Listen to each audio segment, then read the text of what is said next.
thanks so much for joining me today. Thanks, Clarke, for the opportunity. Certainly. So, if you'd be so kind, please tell me a little bit about yourself, your background, and your role at NBN. Okay, well, so I'm the father of four. I'm the husband of one. I'm currently the Chief Security Officer at Australia's National Broadband Network, which is a wholly owned government business enterprise, which provides wholesale broadband services to around about 8.6 million premises across Australia, which is with the ability to connect to 11 plus million premises. I've been in that role now for 8 and a bit years.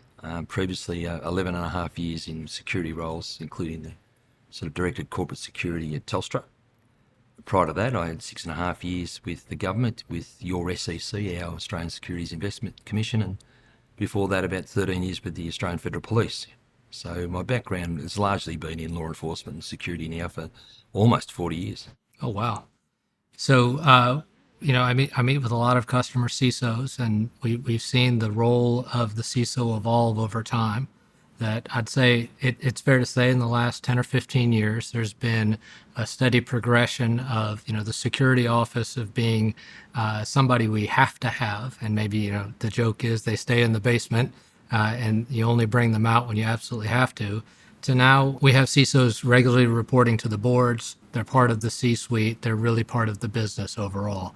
Can you share a little bit about how you've seen that role evolve in your experience and maybe specifically to Australia? So firstly, the CISO role, the Chief Information Security Officer role, incredibly important.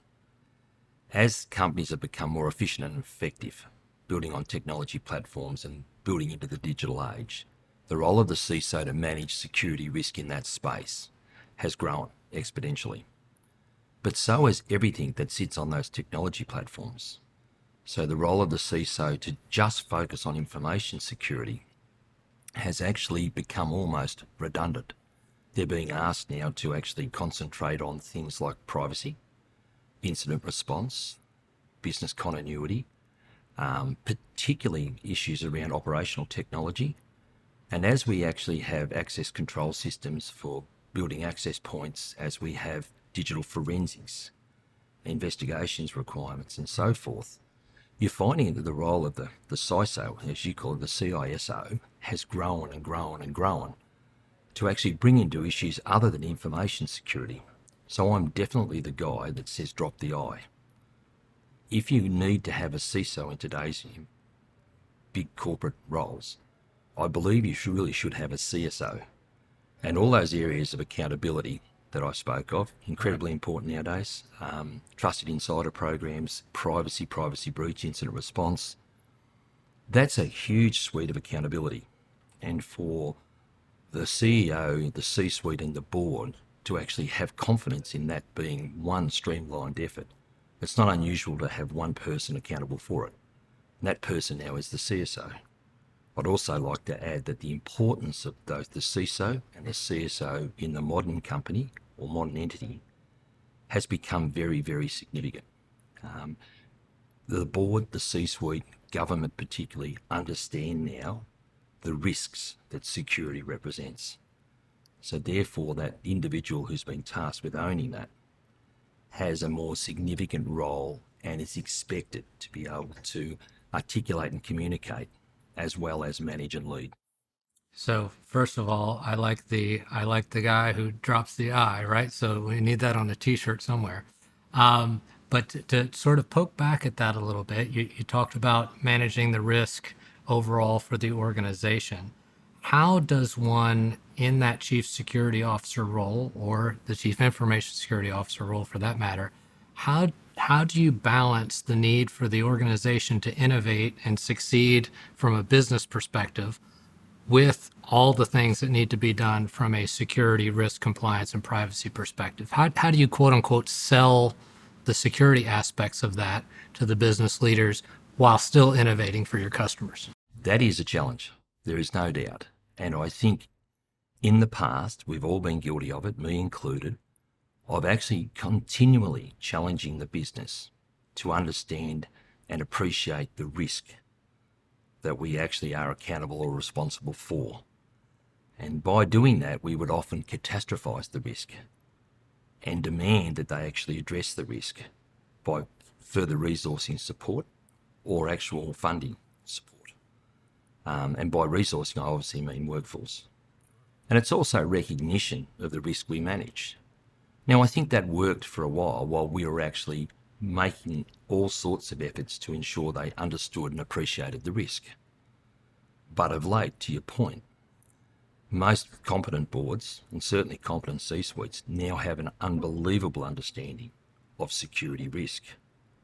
Their issue is, what are we doing about it to control it, and how do we manage it within appetite? And this is to your point, that if you continue to just sell risk as a catastrophe, that's a tied message.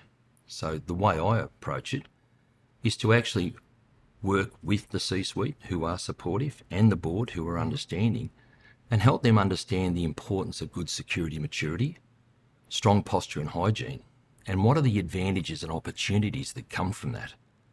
The fact is that if they've got comfort that we're managing the risk to within appetite, can they then take funding away from me and place it somewhere else in the business, maybe around resilience? Right. Can they actually sleep a little bit more comfortable at night and concentrate on other issues like workforce?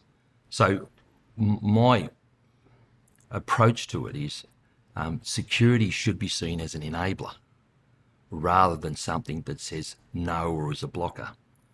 Best analogy I can possibly use is if you can think of an entity as a high-performance motor vehicle and that the CEO is the driver. One would think the brakes in the motor vehicle, which are the security group, are there to stop the motor vehicle, and that's the most common appreciation and understanding of us. I don't agree with that. My belief is that the brakes are there so that the CEO, the driver of the vehicle, can take that car to the edge of its limits. And go faster, so to speak. Yeah. Right to the edge of its performance, on the basis that they have confidence and knowledge that they can tap the brakes and stop if they have to. So that the actual security group enables the business to ride at the edge of its performance capabilities. Love it. Love it. So do you report to the board yourself? I do quite often through the Audit and Risk Committee and to board on occasions ad hoc, but certainly twice a year as a requirement. And obviously through to the C-suite. I'm a direct report of the C-suite, and I do that as often as required. What kind of, and not going into specific details, but what kind of information are boards interested these days, or the C-suite interested in these days? Because for years it was, I've patched this many machines, we had this many vulnerabilities, I put in this new security piece of software to hopefully squash those vulnerabilities. Are they still interested in the sort of the bits and the bytes, or are you communicating risk in a different way to them? I think I'm communicating risk in a different way. What you've just described is quite granular and more of a management report through to Exco than board. But I'm a CISO, a Chief Security Officer, so I have enterprise accountability for all things security risk across the NBN, which includes wholesale access to 8.6 million premises. 85 to 86% of all data in Australia go across our network. Oh, wow. So when I brief the boards and the C-suite, I take a very holistic approach. If I'm asked to target something, I will provide more granular data. But in today's current environment, geopolitical issues, the threat environment, issues in Ukraine, issues in the Indo-Pacific, issues with supply chain, for example, are very, very significant. Obviously, cyber risk, nation state and cyber crime is a significant issue, like everywhere else in the world. So there's a really broad range of issues I can report on. If targeted and asked about cyber security specifically, certainly I'll give some details around that and how we're managing controls in place to manage it. But at times I try to keep a more broader wholesale view of what I report. And do you typically quantify the risk in terms of P&L and money? Or what I guess what I'm really looking for is if I'm a board member, what language do I want to speak? And then how are you adapting your conversation to them? No, look, great question. Traditionally, it's hard metrics, to your point before. But I think the future lies in quantitative analysis and an ability to actually identify risk in the language of the business. So the entity actually works on dollars and cents, and cents is spelled S-E-N-S-E. So I don't think it's appropriate when I'm briefing boards, exco or anybody to use language like attack surface, to use language like insider threat, to use language like bad actor. Even the most recent example and trend in our industry, zero trust. Right. And my efforts are to get the board and anybody that works with me to trust me, to then try and use a word that's almost an antichrist, to me is a really a bad attempt at informing them on what I'm trying to do. So I think quantitative analysis and using money to actually identify risk as an overall versus the control cost and then the residual risk after that is probably the best approach. I haven't perfected that, but it's certainly something I'm looking at doing.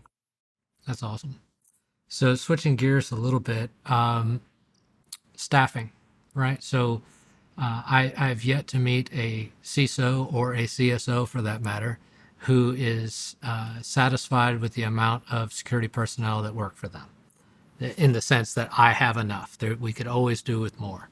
And I've spoken to several who have different ideas on how to sort of scale the security team throughout their organization without actually hiring additional security, security badge folks.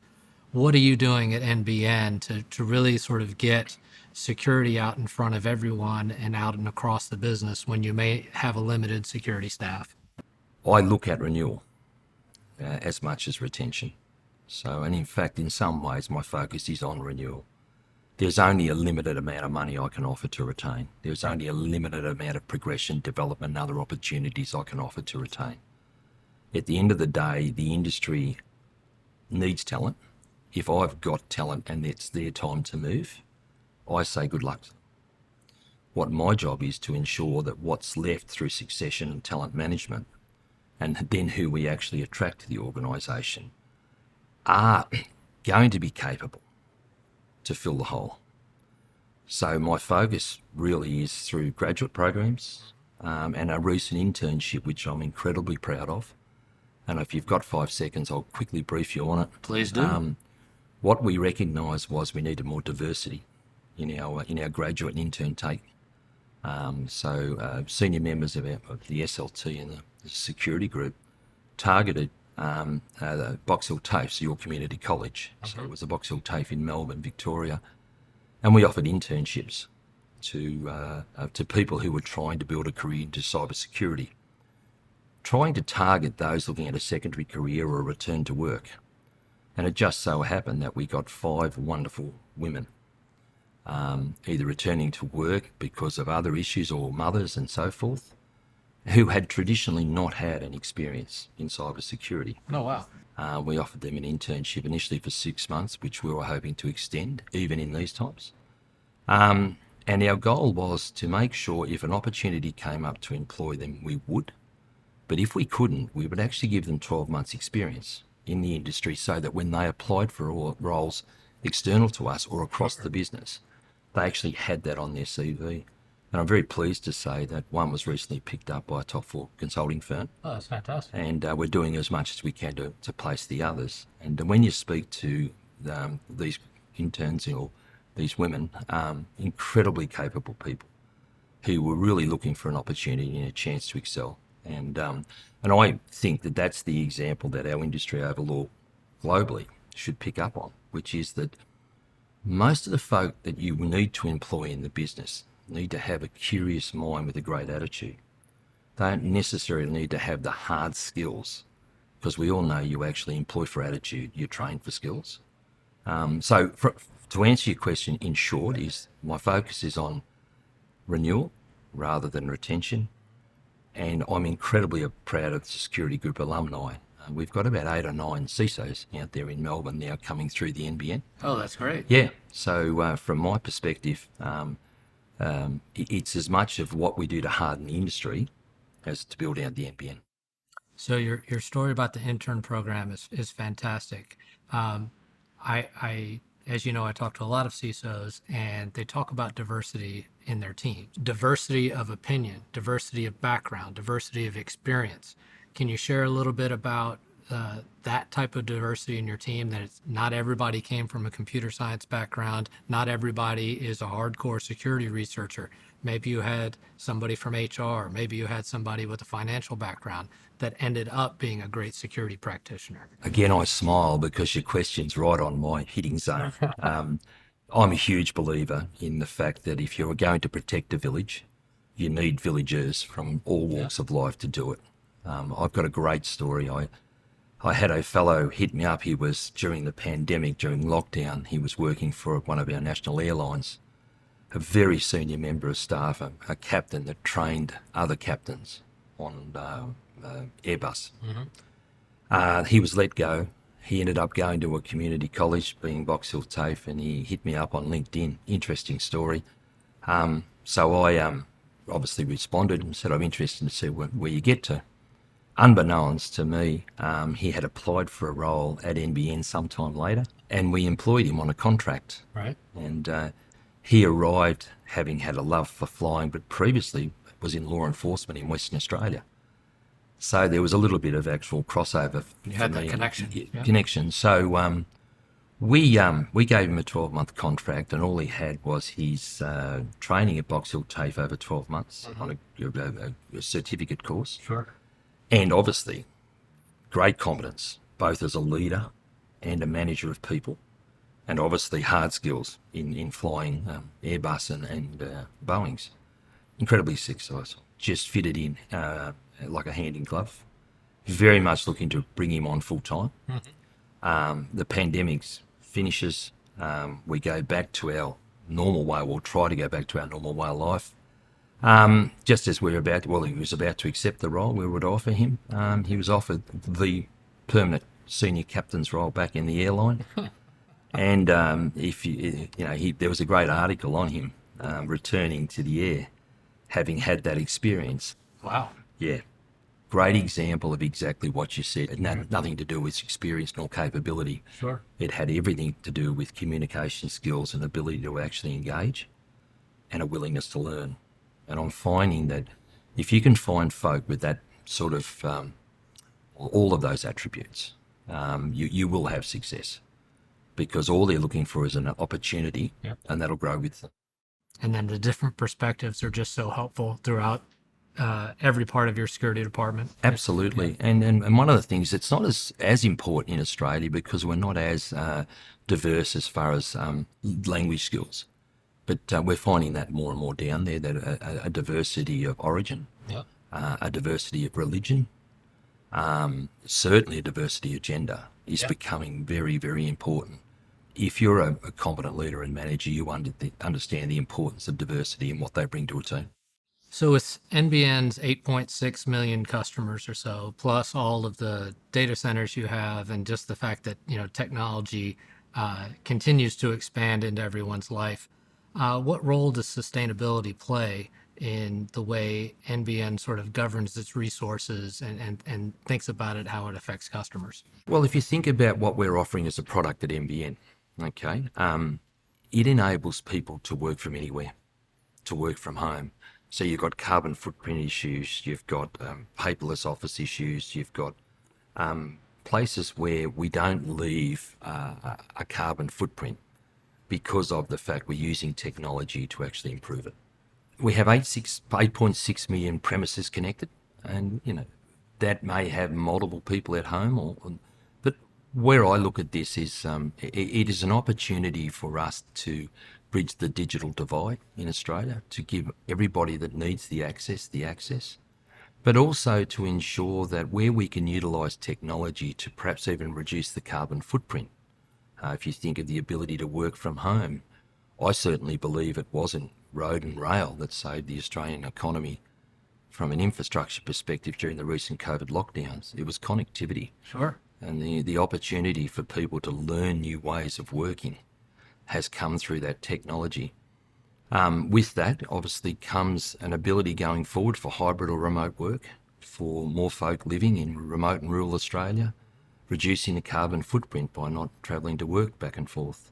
So from my perspective, I can see technology and the way we actually utilise it going forward, particularly through connectivity, will actually certainly offer, carbon reductions and greater sustainability. So I realize, you don't have a crystal ball in front of you, but you've been in the security industry, I believe you said, for close to or just over 40 years.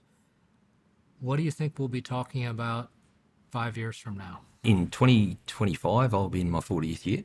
I don't think I've ever experienced a threat landscape like the one that we're facing into currently. I don't think we in this industry can appreciate what I believe generative AI and machine learning will bring to the industry in way of opportunity and technological advances. I think if anything, it'll also ramp up that threat landscape. So I think that's really exciting. I think data and data volume will be exponential growth and an ability to actually manage that. I've got all sorts of concerns, I suppose, on making sure that the community don't leave the security risk up to those they pay to do security. Does that make sense? My mantra is that security is now going to become everyone's responsibility. You can't say you're the chief security officer and the team now own the risk, because that risk is one that can only be managed within appetite by ensuring everybody that engages in that space, be it the cleaner that ensures they lock the door behind them, Sure. be it the busy PA with the lazy forefinger that doesn't understand that they've clicked on a link, be it obviously the cybersecurity professionals in our defence or CSOCs. All of those people now have a responsibility as we go into these next 3 to 5 years to ensure that they appreciate and understand how to put controls in place to manage the risk. And I think one of the things that we have to encourage them to do is to speak up when they think they may have seen something or done something, so that we can manage that. And, phishing drills and other things are examples where it's a learning experience. Sure.